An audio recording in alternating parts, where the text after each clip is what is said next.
Now we present special type of fern.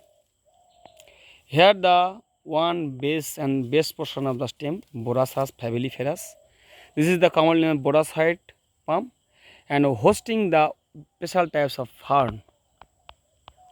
This fern is known Pyrosia longifolia. This fern is the epiphyte grow on the other plants and the host plant is Borasite palm, scientific name Borasite flavidiferous. This fern is traditionally used in the other countries. In Malaysia, the extract of the plant is consumed to treat cough, diarrhea and gonorrhea. A leaf extract also used in the form of lotion to be applied for smallpox, eczema and skin rashes. This is the long creeping slender rhizomes and elongated fronds. Sadharanto, you cut the one frond and the large shape is we for observation.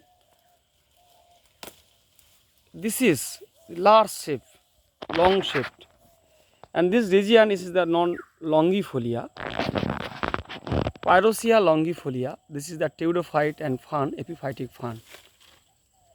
This video are used for concern the biodiversity conservation and promoted by Ambika Prasad Research Foundation and initiated by Dr. Sanjit Kumar. He is the guide and this work promoted by him. Thank you for watching.